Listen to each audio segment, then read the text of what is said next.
चलो सब लोग बैठ जाओ, चलो बैठो बैठो।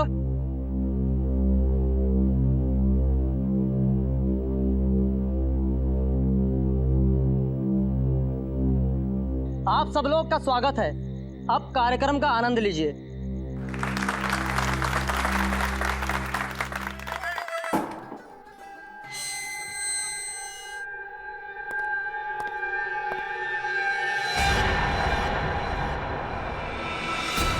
ये क्या गोली?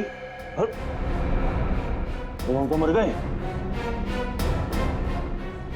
ये कैसा हुआ?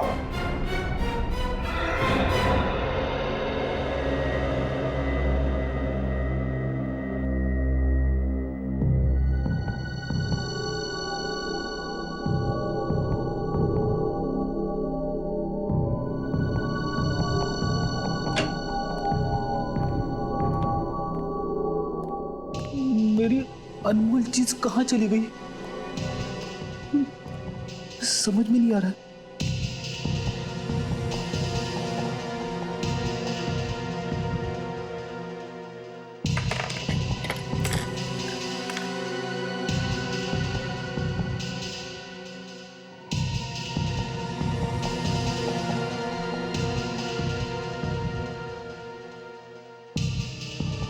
एसीपी साहब का डेस्क चेक करूं क्या? अरे नहीं, अगर उन्हें पता चल गया तो वो मुझ पे बहुत गुस्सा हो जाएंगे।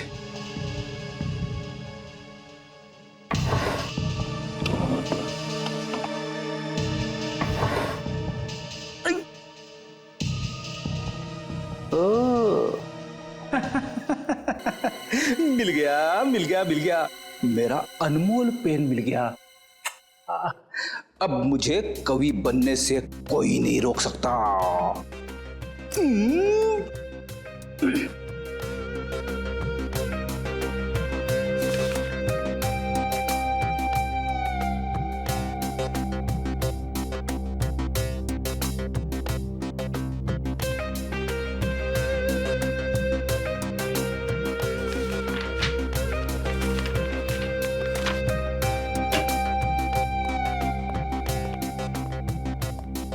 क्या बात है फ्रेडी?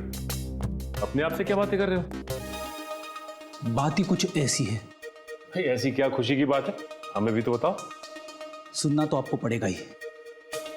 मैं जानता हूं सर, एक आप ही है जो मेरी कला की कदर करते हैं। तुम्हारी कला की कदर? ये कागज क्यों फैला है यहाँ पे? इन्हें कागज मत कहिए सर, ये एक कवि के दिल के अनमोल रतन है। कवि के दिल के अनमोल रतन? लेकिन ये कवि कहाँ है? यहीं पे है, इसी बीरो में, आपके सामने खड़ा है। तुम कवि भी हो? क्या बात है। मैंने ऐसी ऐसी कविताएं लिखी है सर, जिन्हें सुन के आपका दिल पसीज जाएगा, आपकी आंखों में से आंसू बहने लगेंगे। तो क्या बात है, सुनाओ। सुनाऊं?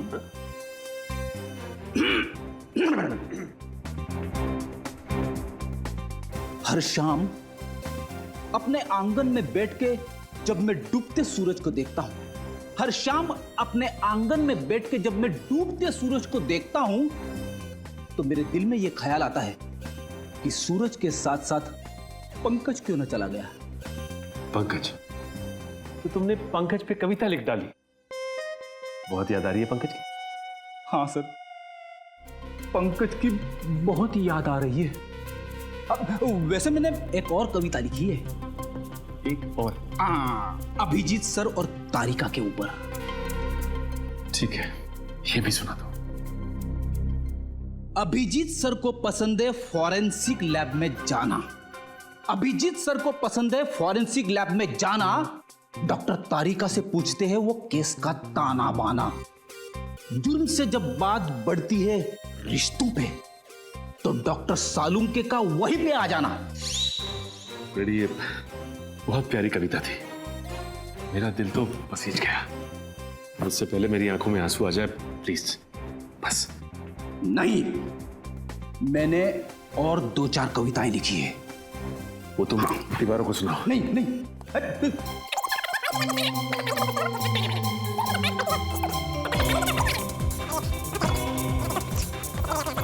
प्लीज फ्रेडी, बस बस प्लीज। थैंक गॉड, सही समय पे फोन आ गया। हेलो, क्या खून? दो खून, वो भी जेल में?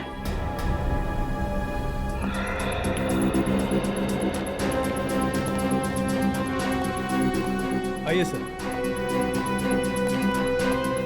आइए सर।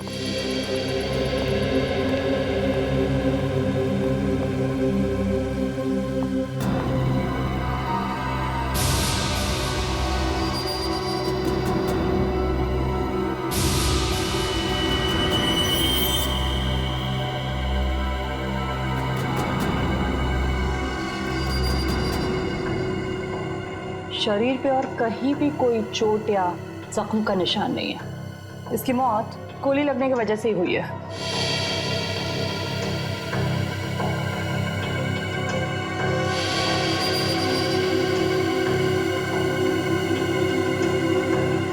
कहीं कोई एग्जिट वुंड भी नहीं है, इसका मतलब गोली शायद शरीर के अंदर ही। सर, यहाँ पे तो गन नहीं है। इससे एक बात तो तय है, इन दोनों ने एक दूसरे को नहीं मारा, ना इन्होंने आत्महत्या की। नहीं तो गन्स यहीं कहीं होती। जरूर किसी तीसरे आदमी ने इनका खून किया। जेल में खून? ऐसा कैसे हो सकता है? इन दोनों के साथ तो कोई तीसरा कैदी भी नहीं था। नहीं तो मैं सोच रहा हूँ जेलर साहब, जेल के स्पेशल सेल में कैद 2 कैदी वो मारे जाते हैं। कैसे? किसी ने गोलियां चलने की आवाज भी नहीं सुनी? नहीं सर, फंक्शन में गाना इतना तेज बज रहा था कि ठीक से कुछ भी सुनाई नहीं दे रहा था। गाना जितना भी तेज बज रहा हो, गोली की आवाज को नहीं दबा सकता। सर, शायद गन पर साइलेंसर लगा होगा। मतलब तुम ये तो मान रहे हो तुम्हारी मौजूदगी में कोई जेल के अंदर गन लेकर आया, वो भी साइलेंसर वाली गन, और इन दोनों को मार दिया? नहीं सर, अंदर तो कोई भी नहीं आया। हम दोनों तो यही पहरा दे रहे थे, है ना? हाँ सर। गोली की आवाज नहीं सुनी, किसी को अंदर आते नहीं देखा। कैसे हो सकता है? कहीं तुम दोनों भी बाहर फंक्शन में गाना सुनने तो नहीं चले गए थे? नहीं नहीं सर, हम दोनों तो यही थे। आप जेलर साहब से पूछ लीजिए। ये ठीक कह रहे हैं, ये दोनों यही ड्यूटी कर रहे थे। सर, मैं इन दोनों को फोरेंसिक लैब ले जाती हूँ। विकी और चंदन की लाश की पोजीशन को देख के लगता है कि जिस वक्त गोली चली वो दोनों जमीन पर लेटे हुए थे। शायद दोनों सो रहे होंगे जब इन्हें गोली मारी गई। लग तो ऐसा ही रहा है, लेकिन देखना ये गोली चली कहां से। पर एक बात तो तय है कि इन्होंने आत्महत्या नहीं की, एक दूसरे पर गोली नहीं चलाई। गोली चलाई किसी तीसरे आदमी ने, और जिस वक्त गोली चली इस सेल में इन दोनों के अलावा और कोई भी मौजूद नहीं था। सेल का दरवाजा भी बाहर से बंद था, तो गोली सेल के अंदर से तो चली नहीं, गोली सेल के बाहर से चली। शायद यहां से। एक काम करो, लाश की पोजीशन पर लेट जाओ। आप मुझे कह रहे? हाँ, यहाँ कोई और तो है नहीं। ठीक है सर, अगर आप कह रहे तो मैं सो जाता हूँ।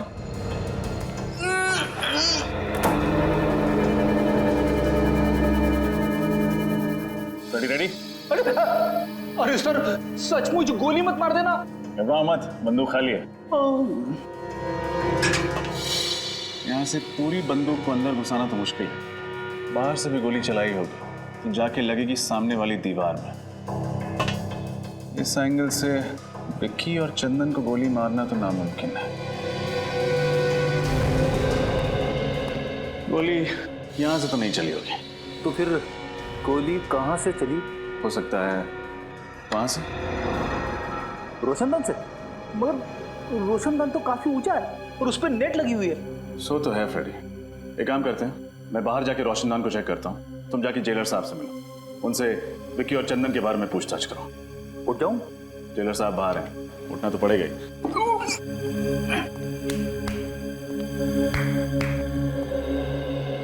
जेलर साहब, ये विकी और चंदन किस जुर्म की सजा काट रहे थे? ये दोनों बैंकों और अमीर लोगों के घरों में घुसकर चोरियां किया करते थे। ऐसे कैदियों को स्पेशल सेल में नहीं रखा जाता ना? ठीक कहा। ज्यादातर हम लोग ऐसे खूंखार कैदियों को स्पेशल सेल में रखते हैं जिन्होंने खून वगैरह किया। तो फिर आपने उन्हें वहां पे क्यों रखा है? नाक में दम कर दिया था इन्होंने। रोज किसी न किसी के साथ मारा मारी झगड़ा, इसलिए मैंने इन दोनों को दूसरे कैदियों से अलग कर दिया। झगड़ा मारा मारी? फिर तो काफी दुश्मन बना लिए होंगे इन दोनों ने इस जेल में। कोई भी कैदी इन्हें पसंद नहीं करता था। जेलर साहब, खून किसी कैदी ने किया है। लेकिन सर, उनकी सेल के बाहर हमेशा सिक्योरिटी गार्ड का पहरा रहता था। इतनी सिक्योरिटी होने के बावजूद भी 2 खून हो चुके हैं। एक तो मैं सोच रहा हूँ, जबकि हमारे जेल के अनुशासन और नियम बहुत कड़े हैं, उसके बावजूद 2 कैदियों का कत्ल हो गया। हर आदमी की जांच पड़ताल की जाती है, हर चीज की जांच पड़ताल की जाती है, बावजूद उसके मुझे तो अभी तक यकीन नहीं हो रहा कि हमारे यहाँ ऐसा हो गया। आपको यकीन करना पड़ेगा जेलर साहब, क्योंकि हकीकत यह है कि आपकी निगरानी में 2 खून हो चुके हैं। कैदियों से मिलने कौन कौन विजिटर्स आते थे, उन सब की लिस्ट चाहिए मुझे। ठीक है। ये रोशनदान तो काफी ऊंचाई पर है। यहाँ तक पहुंचने के लिए उन्हीं को या तो एक ऊंचा स्टूल या फिर सीढ़ी की या घोड़े की जरूरत पड़ी होगी। लेकिन ऐसा कोई भी सामान यहाँ तक लाना या फिर यहाँ से ले जाना बहुत मुश्किल है। खूनी ऊपर कैसे चढ़ा? और अगर वो वहां चढ़ भी गया तो गोली कैसे चलाएगा? क्योंकि जाली के साथ कोई छेड़खानी तो की नहीं गई, ना ही जाली में कोई छेद है। सर, मैंने जेलर साहब से कह के सारे विजिटर्स की लिस्ट मंगवा ली है जो कैदियों से मिलने आते थे। Very good. हाँ डॉक्टर तारिका।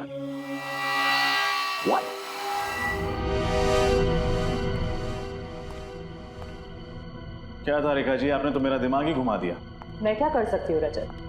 मैं वही कह रही हूँ जो सबूत मुझे बता रहे। ये दोनों कैदियों पर 2 अलग अलग एंगल से ही गोलियां चली है। लेकिन अलग अलग एंगल से कैसे? विक्की पर जो गोली चली है वो करीबन 60 डिग्री एंगल से चली है। 60 डिग्री मतलब गोली यहां से चली?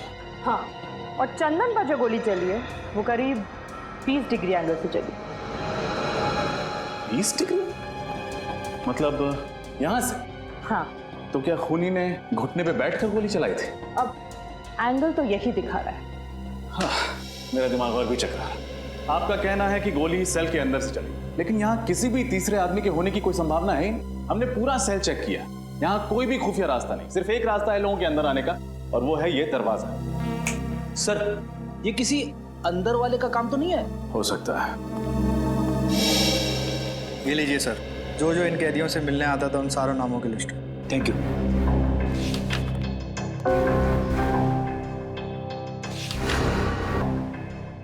ये देखिए सर, जसलोक नाम का एक आदमी है जो पिछले 1 महीने से 2 कैदियों से मिलने हर रोज जेल में आ रहा है। दोनों कैदियों के नाम? मुन्ना और जकोटा। मुन्ना और जकोटा से मिलते हैं। जल्दी आओ। ये मुन्ना है और ये जकोटा। स्पेशल सेल की 7 वाली जेल में रखा गया है इनको। मुन्ना और जकोटा किस जुर्म की सजा काट रहे हैं तुम? लुटेरे हैं तुम। सुनसान हाईवे पर मुसाफिरों को रोककर उनके पैसे गहने वगैरह छीन लेते हैं। पर कभी किसी मुसाफिर का नुकसान नहीं किया साहब। मुसाफिरों को नुकसान नहीं पहुंचा, लेकिन जेल के अंदर 2-2 खून कर दिए। 2-2 खून? साहब ये क्या कह रहे हैं आप? किसी का खून करने के बारे में हम कभी सोच भी नहीं सकते। बनो मत। विक्की और चंदन के साथ तुम दोनों का 36 का आंकड़ा था ना? 36 का नहीं, 37 का कहिए। कोई दिन ऐसा नहीं गया जब इन दोनों की उन दोनों के साथ तू मैं ना हुई हो। कई बार तो हाथापाई की नौबत आई है। साहब, विक्की और चंदन को तो आपने अलग सेल में बंद कर दिया था, फिर हम उन्हें कैसे मार सकते हैं साहब? मार सकते हैं, जरूर मार सकते हैं, अपने उस साथी की मदद से जो पिछले 1 महीने से हर रोज तुम दोनों से यहाँ मिलने आता। साथी? आप लोग किस साथी की बात कर रहे हैं साहब? जसलोक की बात कर रहे हैं। जसलोक? वो तो वो क्या? जसलोक का नाम सुनते ही तुम दोनों के पसीने क्यों छूटने लगे? आप लोग गलत समझ रहे हैं साहब। हमारा और जसलोक का ऐसा कोई इरादा नहीं था साहब। तो फिर क्या इरादा था?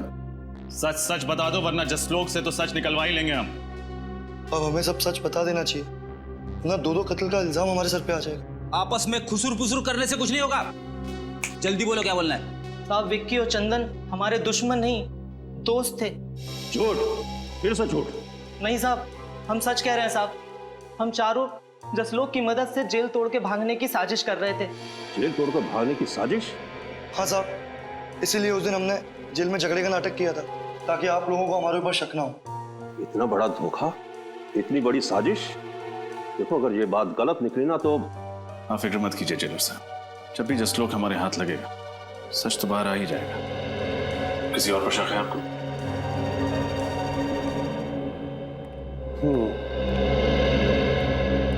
ये अजय और वो सत्तू, इन दोनों की भी बहुत बहसबाजी हुआ करती थी विकी और चंदन के साथ।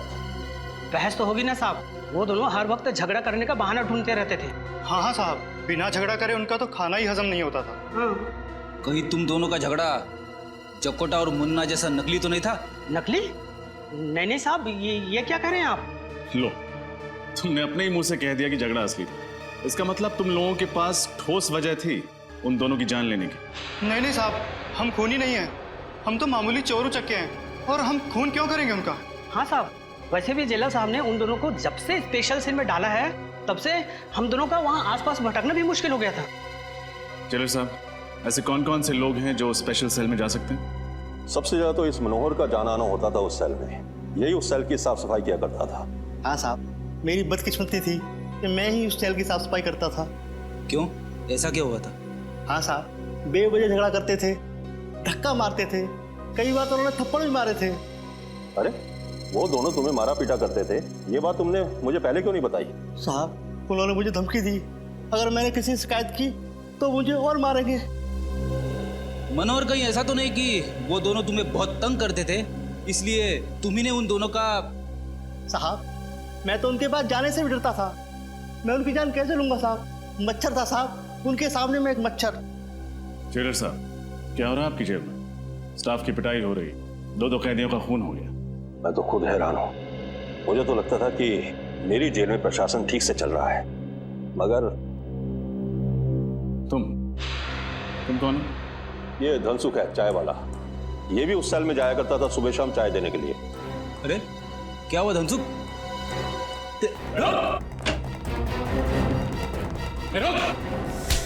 मुझे छोड़ दीजिए साहब, मुझे छोड़ दीजिए। क्यों छोड़ दे? मैंने कुछ नहीं किया। कुछ किया नहीं तो बात क्यों रहा था? मैं डर गया था साहब। बेगुनाह लोग डरते नहीं है, समझे? क्या तुम्हारा भी कोई झगड़ा हुआ था उनके साथ? नहीं साहब, मुझसे तो दोनों प्यार से बातें करते थे। आखिरी बार चाय कब देने गए थे उन्हें? यही कोई 7:30-8 बजे के करीब। यानी फंक्शन शुरू होने से पहले? हाँ साहब, पर मैं अंदर नहीं गया। क्यों, अंदर क्यों नहीं गए? साहब, मेरी चाय खत्म हो गई थी, इसलिए मैं बाहर से ही वापस आ गया। लेकिन सेल के पास तो गए थे ना, कुछ तो देखा होगा तुमने। क्या उस वक्त दोनों ठीक थे? हाँ साहब, दोनों अच्छे भले थे, आपस में बातें भी कर रहे थे। बातें कर रहे थे? क्या बातें कर रहे थे? कुछ सुना था तुमने? हाँ साहब, याद आया। क्या है? क्या बात है? अरे भाई, ये क्या मुसीबत है? मच्छरों ने काट काट कर बेहाल कर दिया है, जीना आराम हो गया है। हाँ? अरे मच्छर काट रहे हैं तो मच्छरदानी मंगवाऊं? जाओ चुपचाप सो जाओ। अरे यहाँ बैठना मुश्किल हो रहा है और सोने की बात कर रहे हो? पता नहीं ऊपर से ये रोशनदान की जाली किसने निकाल दी है। अब तो मच्छरों की ऐसा है यहाँ पे। तुम लोगों का ना रोज रोज का नाटक हो गया है, कभी मारपीट करते हो, कभी गुंडागर्दी करते हो, तो कभी मच्छर का बहाना करते हो। यार चुपचाप सो जाओ। अरे धनसुख, इधर आ तू और चाय पिला। वहां गया खड़ा, इधर आ। चाय खत्म हो गई, अभी लाता हूँ थोड़ी देर में। भाई मेरे लिए चाय खत्म हो गई, जा जल्दी लेके आ। ओह, तो ये बातें हो रही थी। मगर सर, जब हम पहली दफा स्पेशल सेल में आए तब तो रोशनदान के ऊपर नेट लगा हुआ था ना? हाँ फ्रेडी, मैं भी यही सोच रहा हूँ। हुआ कुछ ऐसा होगा कि फंक्शन से पहले ही मौका पाकर खूनी ने रोशनदान से नेट हटा दिया होगा, फिर उसने फंक्शन के शुरू होने का इंतजार किया होगा। जैसे ही फंक्शन शुरू हुआ, सब लोग बाहर चले गए और खूनी ने विकी और चंदन को गोली से मार दिया। फिर वापस भागने से पहले उसने रोशनदान पर नेट वापस लगा दिया।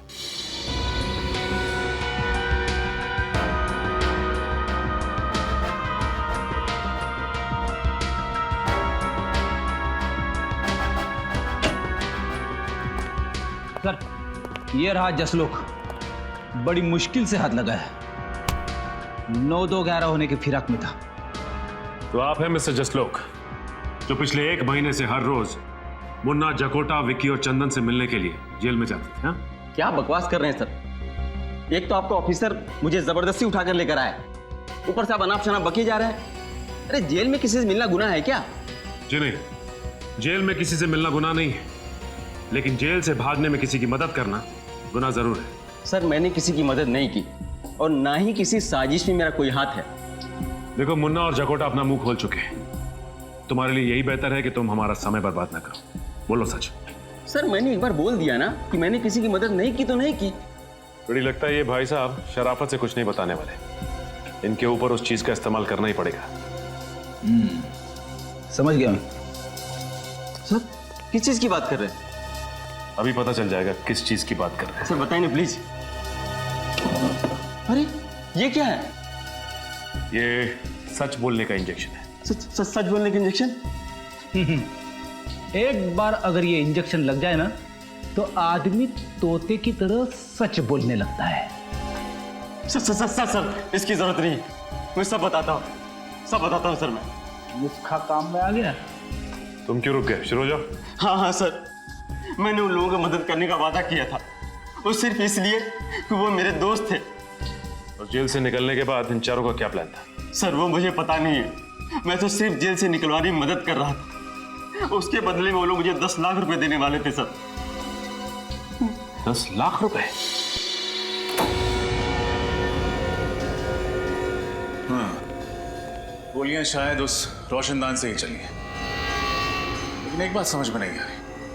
डॉक्टर तारिका ने कहा था कि एक गोली यहां से 60 डिग्री एंगल से चली और दूसरी गोली यहां से 20 डिग्री एंगल से चली। लेकिन अगर दोनों गोलियां एक ही दिशा से उस रोशनदान से आई तो दोनों कैदियों को अलग अलग एंगल से कैसे लगी? सर कहीं हम गलत दिशा में तो नहीं जा रहे? नहीं फ्रेडी, दिशा तो सही है, बस देखना यह है कि हवा का रुख किस तरफ है। हवा, दिशा, मैं कुछ समझा नहीं सर। मेरे कहने का मतलब यह है कि इन दोनों कैदियों के खून का उस रोशनदान से कोई ना कोई संबंध जरूर है, लेकिन क्या ये समझ में नहीं आ रहा। कहीं खूनी रोशनदान से तो अंदर नहीं आया? क्या फ्रेडी, रोशनदान का साइज देखा है तुम? इतने छोटे से रोशनदान से एक पूरा इंसान अंदर कैसे आ सकता है? अरे तो क्या सर गन खुद उड़ के आई अंदर? क्या कहा तुमने? नहीं सर नहीं, शायद सही कहा तुमने। हाँ, गन उड़ के ही सेल के अंदर आई। गन उड़ के अंदर ही? हो सकता है गन किसी ऐसी चीज के साथ जुड़ी हुई जो उड़ सकती है, जैसे कि कोई खिलौना। हाँ सर, वो छोटे छोटे खिलौने होते हैं ना, वो हेलीकॉप्टर्स, एरोप्लेन, जिन्हें रिमोट कंट्रोल से उड़ाया जाता है। एग्जैक्टली। दरअसल हुआ कुछ ऐसा होगा कि खूनी रोशनदान के उस तरफ नीचे खड़ा हो, उसके हाथ में रिमोट कंट्रोल होगा, उसने इस रोशनदान के जरिए हेलीकॉप्टर को अंदर भेजा होगा। हेलीकॉप्टर में एक कैमरा फिट होगा जिसके जरिए खूनी देख सकता था कि हेलीकॉप्टर कहां जा रहा है। इसके अलावा हेलीकॉप्टर में एक मैकेनिज्म होगा जिससे वो दोनों गोलियां चली होंगी, जिससे कि विकी और चंदन की नींद में ही मौत हो गई। ओह, अब समझ में आया गोलियां दो अलग अलग एंगल से कैसे चली है।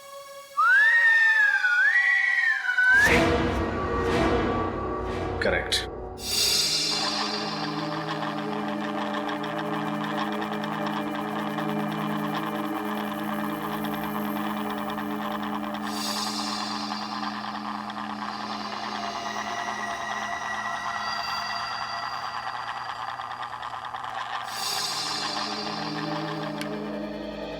वो हेलीकॉप्टर भी कुछ इस तरह का होगा, इससे ज्यादा बड़ा नहीं हो सकता, नहीं तो फिर वो उस रोशनदान से सेल में घुस नहीं पाता। इसका मतलब ये काम किसी अंदर वाले का ही, जिसे ये अच्छी तरह से पता था कि रोशनदान की लंबाई और चौड़ाई कितनी है। हो सकता है ये आदमी कोई जेल का कैदी या फिर जेल का ही कोई आदमी, क्योंकि बाहर का कोई आदमी इतनी प्लानिंग से खून नहीं कर सकता। सर ये मुजरिम भी क्या नए नए तरीके निकालते हैं खून करने के लिए। अगर इतना दिमाग किसी अच्छे काम में लगा दें तो समाज का कितना भला हो सकता है। हाँ ये बात तो है श्रेया, खूनी ने दिमाग तो बहुत लगाया इसमें। रिमोट वाला हेलीकॉप्टर और रिमोट वाली गन। और इस तरह का हेलीकॉप्टर बाजार में तो मिलता नहीं होगा, खूनी ने जरूर किसी खास दुकान या कारीगर से बनवाया होगा। या शहर में जितनी भी इस तरह की दुकानें हैं जहाँ पे कस्टम मेड चीजें बनती हैं, वहाँ पता करते हैं। अच्छा, वैसा हेलीकॉप्टर चाहिए था आपको? हाँ क्यों? मुझे लगा ऐसे हेलीकॉप्टर से तो जवान लोग खेलते हैं। क्या मतलब है तुम्हारा? मैं बुड्ढा दिखता हूँ तुमको? मेरा वो मतलब नहीं था सर। तो फिर क्या मतलब था? मुझे सिर्फ इतना बताओ, तुम्हारे पास इस तरीके का हेलीकॉप्टर है या नहीं? नहीं। अरे तो पहले बताना चाहिए था। इतनी देर से टाइम पास कर रहा था क्या? सुबह से कोई मिला नहीं? Excuse me. हाँ जी। आपकी दुकान में रिमोट कंट्रोल से चलने वाला हेलीकॉप्टर मिलता है? नहीं, ऐसा हेलीकॉप्टर तो हमारे दुकान में नहीं मिलता है। अगर ऐसा हेलीकॉप्टर आपकी दुकान में नहीं मिलता है तो आपको पता तो होगा ये कहाँ मिलता है। एक काम कीजिए सर, आगे चले जाइए और पूछ लीजिए, उनको शायद पता होगा कहाँ मिलता है। आपको नहीं पता? नहीं। तो ऐसा बोलो ना,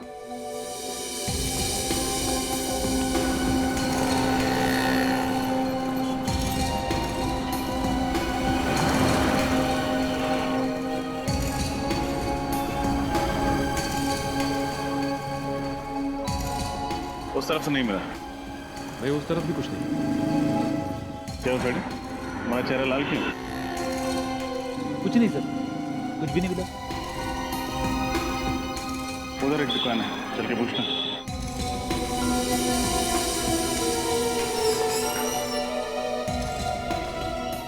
कहिए सर, क्या चाहिए आपको? आपकी दुकान में रिमोट वाला हेलीकॉप्टर मिलता है? हाँ जी मिलते हैं सर। दिखाइए जरा। फिलहाल तो सब बिक चुके हैं, अगर आप कहें तो आपके लिए ऑर्डर से मंगवा देता हूँ। जी नहीं, उसकी जरूरत नहीं। आप हमें सिर्फ ये बताइए कि उस हेलीकॉप्टर पे गन और कैमरा क्यों फिट किया आपने? गन कैमरा, ये क्या कह रहे हैं आप लोग? बिल्कुल ठीक कह रहे हैं हम। हमें अच्छी तरह से मालूम है कि उस तरह के हेलीकॉप्टर सिर्फ आपकी दुकान पे मिलते हैं, इसलिए आप ये बताइए कि उस हेलीकॉप्टर पे आपने गन और कैमरा क्यों फिट किया? ये आप लोग बेवजह मुझे बदनाम कर रहे हैं। अच्छा, तो आप लोग ऐसे नहीं माने, मैं अभी पुलिस को फोन करता हूँ। लीजिए, आपने मदद मांगने के लिए फोन उठाया था और सीआईडी हाजिर। सीआईडी? जी हाँ, सीआईडी। अब बताइए, किसके कहने पर आपने एक खास हेलीकॉप्टर बनवाया था? किसी के नहीं सर। किसी के नहीं? दो खून हुए हैं आपके इस कातिल खिलौने से, और वो भी जेल में। दो खून, वो भी जेल में? ये बताइए कि किसके लिए किया है ये सब आप, बोलो। मैं सच कह रहा हूँ सर, मैं इस बारे में कुछ नहीं जानता। आप नहीं जानते तो शायद कोई और जानता होगा। आपके अलावा और कौन है इस दुकान में? इस दुकान में तो मेरे अलावा बस मेरा आदमी राजेश। कहाँ है राजेश? बुलाओ उसे। वो तो अभी बाहर गया है, बस आता ही होगा। ये लीजिए राजेश, ये लोग सीआईडी से हैं। सीआईडी? रुक।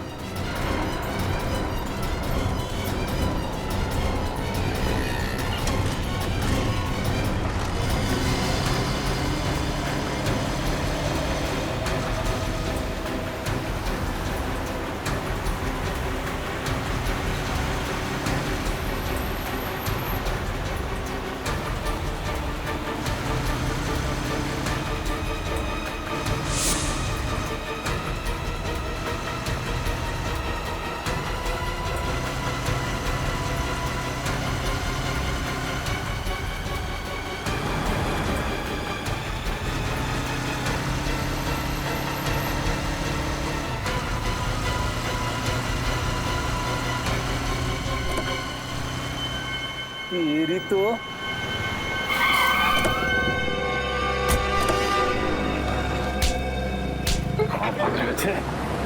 अगर हेलीकॉप्टर में भागते तो शायद बच भी जाते, लेकिन अफसोस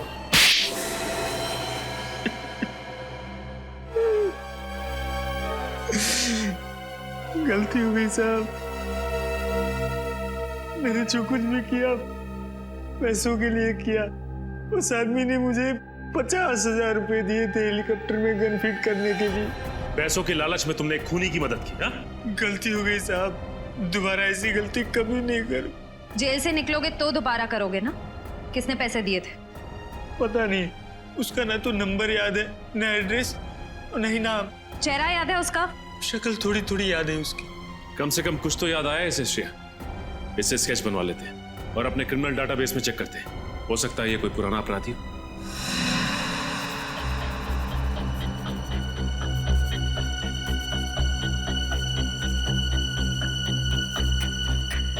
आंख सर थोड़ी सी छोटी और थोड़ी सी लंबी।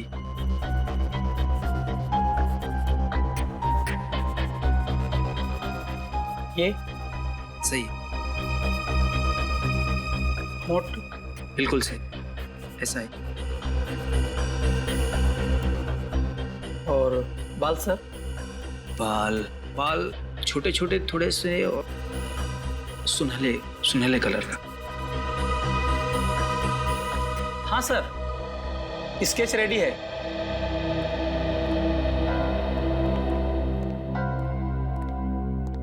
ये वही आदमी है? यस मैम, वही है।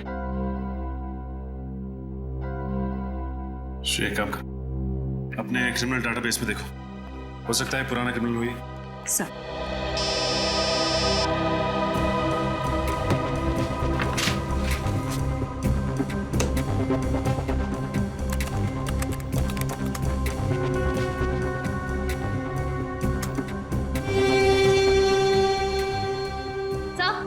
ये जगन नाम का पुराना मुजरिम है सर।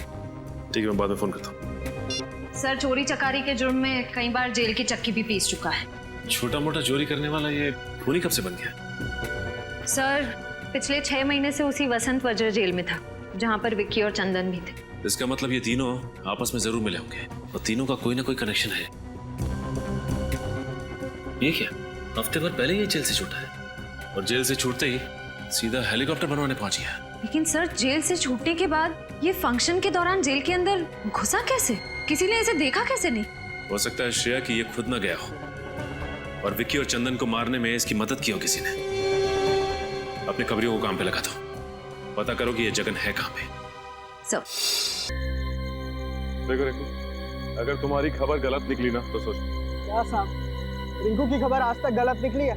जो अब निकलेगी, जिस कबूतर की आपको तलाश है उससे यहीं पे घोंसला बना रखा है, यही है उसका घर। ये है जगन का ठिकाना। ठीक है रिंकू, ये रखो तुम अपने पास।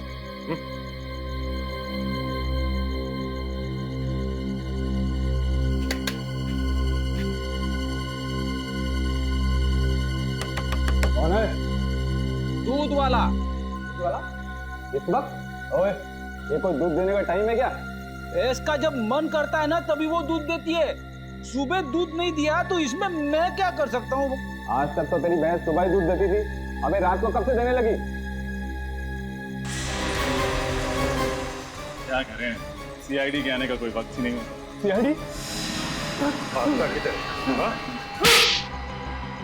बोल, क्यों मरवाया तूने विक्की और चंदन को?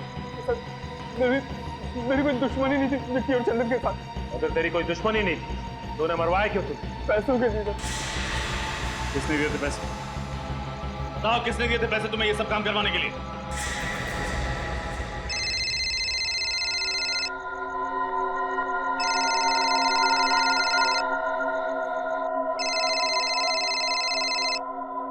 हेलो, मैं जगन बोल रहा हूँ। मैंने तुमसे कहा था ना, तुम मुझे कभी फोन मत करना। देखो, मैं तुमसे मिलना चाहता हूँ। तुम्हारा दिमाग तो खराब नहीं हो गया? देखो, तुम्हें मुझसे मिलना ही पड़ेगा, नहीं तो मैं। नहीं तो क्या धमकी दे रहे हो मुझे? आज रात 9:30 बजे ज्वाला रोड इंतजार करूंगा। अगर नहीं आए तो? नहीं आए तो क्या कर लोगे? हेलो हेलो, नहीं आया तो क्या कर लोगे? आज तुमसे मिलकर तुम्हारा हिसाब किताब चुकता करना ही पड़ेगा।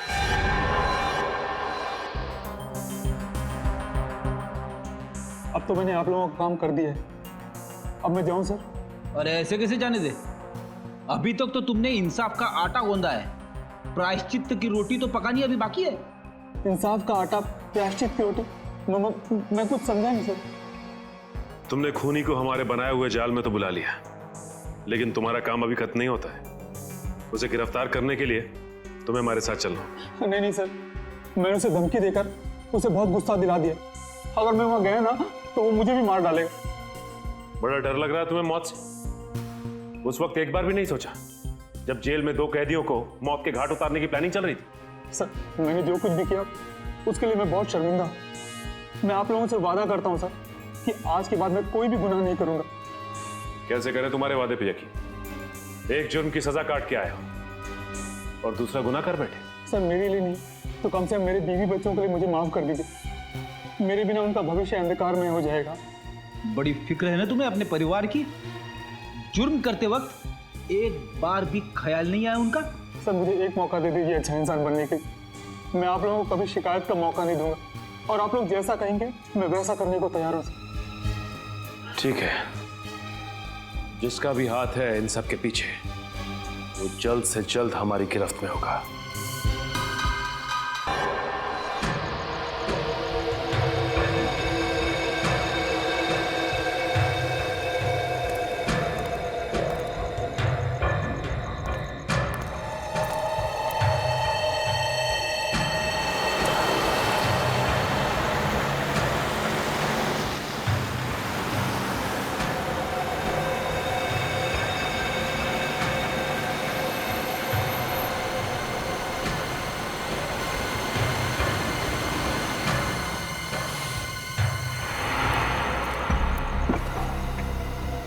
अच्छा हो जो तुम्हारा। मुझे सीआईडी की धमकी देने की तुम्हारी हिम्मत कैसे हुई? देखो, सीआईडी तुम्हारी वजह से मेरे पीछे पड़ी है। अब तुम्हारा फर्ज बनता है कि तुम मुझे सीआईडी से बचाओ। अच्छा, मैंने जो तुमसे काम करवाया उसकी कीमत मैं दे चुका हूँ। और तुम्हें सीआईडी से बचाने का मैंने ठेका नहीं ले रखा। देखो, मुझे फांसी पे नहीं चढ़ना। तुम्हें सीआईडी से बताना ही होगा कि असली गुनहगार तुम हो, समझे ना? अच्छा, मुझे लगता है तू ऐसे नहीं मानेगा। रुक, तेरा तो एक ही इलाज है। नहीं नहीं नहीं नहीं नहीं, इतना बड़ा धोखा। सीआईडी के सामने गोलीबारी अच्छी बात नहीं है।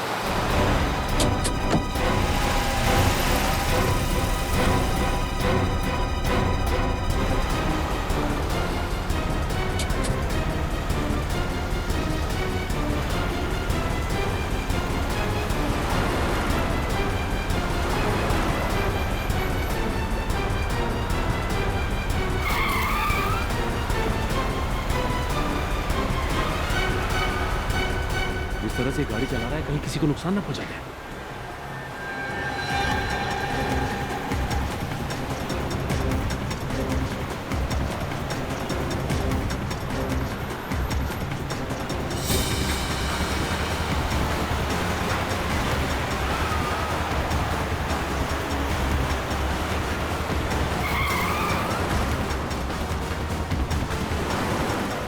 टायर पे गोली मारो।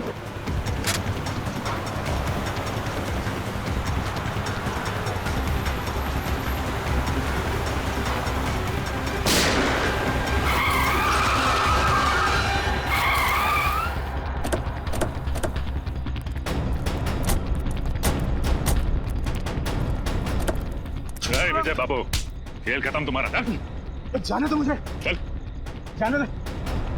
जाने दे। शर्म आनी चाहिए तुम्हें। कानून की सेवा करते और दो कैदियों का खून कर डाला।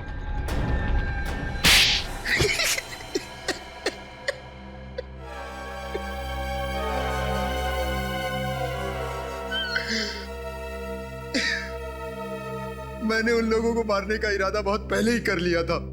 इंतजार था तो बस एक सही मौके का, और वो मौका मुझे मिला जेल के उस फंक्शन के दौरान। क्यों? ऐसा क्या किया था उन दोनों ने तुम्हारे साथ, जो पुलिस में होते हुए भी तुमने कानून को अपने हाथ में लिया? उन लोगों ने मेरी बहन के घर चोरी तो की ही थी, साथ ही साथ उन्होंने मेरी बहन अर्चना के साथ छेड़छाड़ और जबरदस्ती की थी। क्या? तो तुमने ये बात किसी से कही क्यों नहीं? मैं डरता था कि समाज में बदनामी होगी, मेरी बहन का घर से बाहर निकलना मुश्किल हो जाएगा। बस इसी डर से मैं अपना मुंह बंद करके बैठा था, और विक्की और चंदन इसी डर का फायदा उठाकर मुझे ब्लैकमेल करने लगे थे। नजरें क्यों चुरा रहे हो विजय बाबू? लगता है हमें देखकर विजय बाबू की आंखों में आंसू आ जाते हैं, इसलिए नजरें चुरा लेते हैं। क्यों? पर चंदन, हमें देखकर विजय बाबू को रोना क्यों आता है? क्योंकि शायद इसे अपनी बहन अर्चना की याद आ जाती है। अरे बाप रे, चंदन, चंदन इसे गुस्सा आ रहा है, इसे बहुत तेज गुस्सा आ रहा है। चंदन, चंदन, मुझे डर लग रहा है। चंदन, मेरे हाथ कांप रहा है। ये अगले हफ्ते तक 20,000 रुपए मिल जाने चाहिए हमें, वरना तेरी बहन अर्चना की दुखद कहानी ना बहुत जल्दी पूरे शहर की जुबान पे होगी बेटा, समझा? और आंखें मत घूर न दिखा। चल काम कर अपना।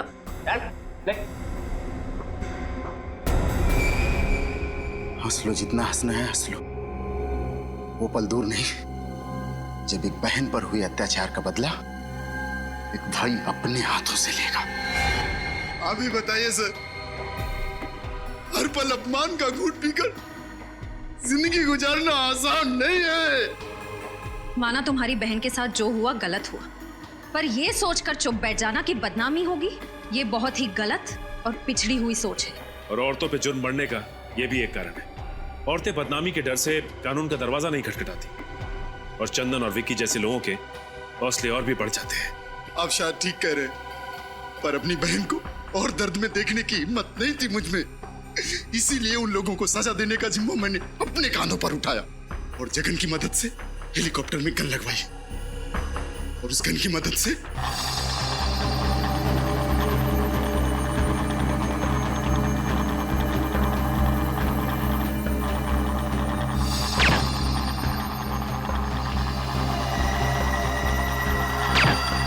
माना कि तुमने जो किया अपनी बहन का बदला लेने के लिए किया, पर अगर बदले की आड़ में हर इंसान जुर्म करने लगे तो समाज में जंगल राज फैलने में देर नहीं लगेगी। मैंने जिन लोगों को मारा वो कोई अच्छे लोग नहीं थे। ये सही है कि वो लोग अच्छे नहीं थे, लेकिन गुनाह तो फिर भी गुनाह होता है, और तुम्हें क्या सजा देनी है ये अब अदालत तय करेगी।